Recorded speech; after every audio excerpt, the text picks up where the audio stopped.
So jumping into something that I didn't know how to do it and then figuring it out along the way was definitely one of my biggest, I think, not really a secret to success, but more like a method to success.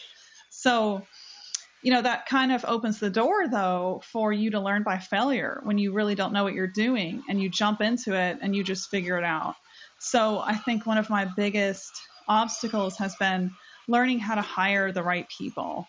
That has been such a challenge because, you can imagine that everyone has your same work ethic and your same passion, but not a lot of people do. And you have to be really careful of that. You have to know the people that will really do well to represent your business versus those who won't. And that is one of the toughest things I've ever done in business. Was figuring out how to hire people that really cared about what they did versus just we're trying to earn money. Yeah, and that is really interesting that you said that because I mean, I guess because we might be afraid to jump out to success. Like I know you have to have a plan and things like that, but most of the time, if we just go out and we just start, we learn along the way, especially like in Yes. business and especially like in your case, I've seen that you actually did bootstrap everything, which is really cool. So my question to you on that there is, should should entrepreneurs, if they're just starting out, should they go out and bootstrap, or should they like get outside funding per se? You jumped right to the big question. I love it. That I think that really depends on circumstance. I think from my experience, it's really hard for me to say you should do one or you shouldn't do the other because everything I've learned has been without funding. So I really don't know what it's like to have funding.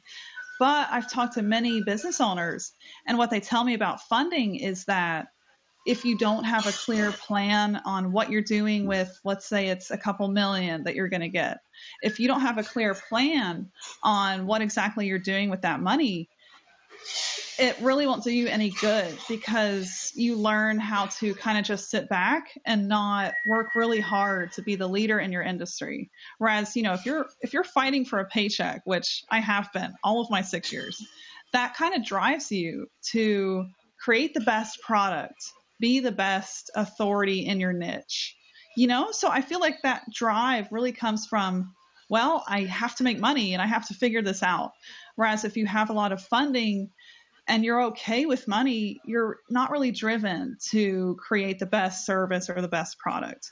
But again, I think that's circumstantial and that can really differ if you have a really advanced team and they know what they need. They know they need funding to get there, like development. You have to have money to develop.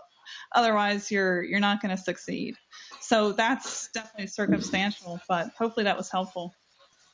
Yeah, and that's really, and that's interesting you said it because it's almost like to what your article that you talked about. So you think you can write college dropout to 4 million, which it's really interesting that because the fact that you had to work very hard to attain that, and I guess for those who probably didn't, who basically inherited the business or whatever, Yes. what I'm trying to think of the how to ask this because I don't want to step on people's toes, but of course, like like how we talk about how I've heard so much talk about like about the hustle, whatever, and then some didn't really do that. So your your method I saw was in through content marketing, which is really interesting. So Yes. how important is content marketing for anyone, especially if they're just starting out in a business or who doesn't have a budget per se?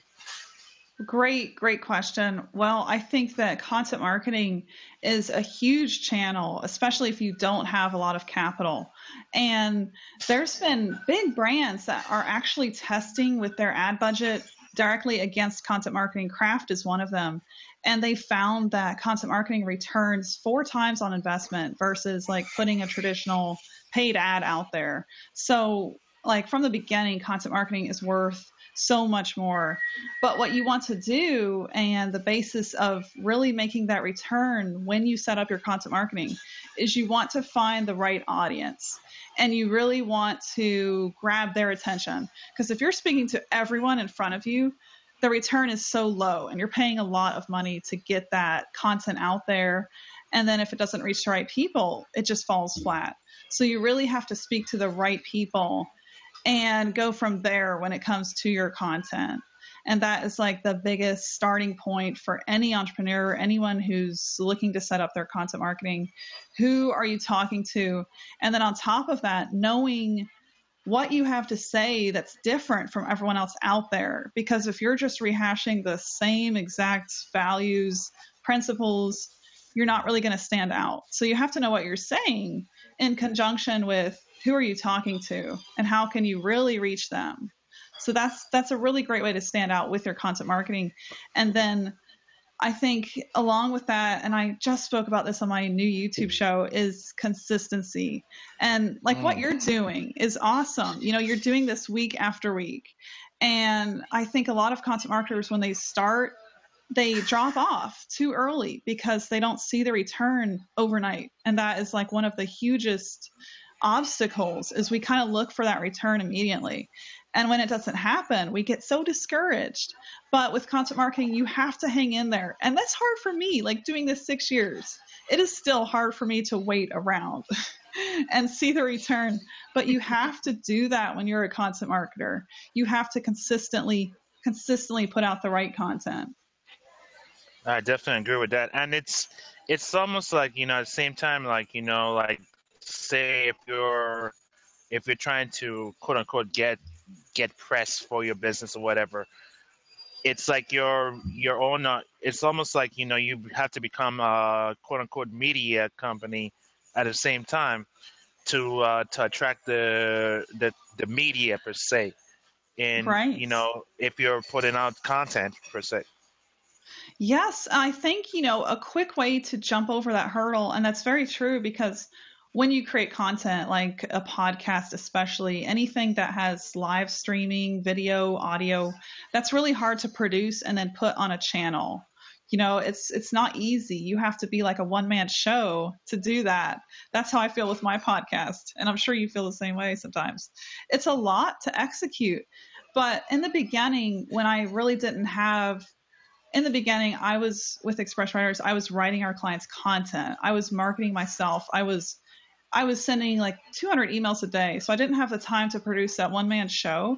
So one quick way that you can, if you're at the beginning and you need to get content noticed, one quick way is to find a major guest blog platform that you can write for. And if that goes out, the return can be huge, and your investment was just writing the content.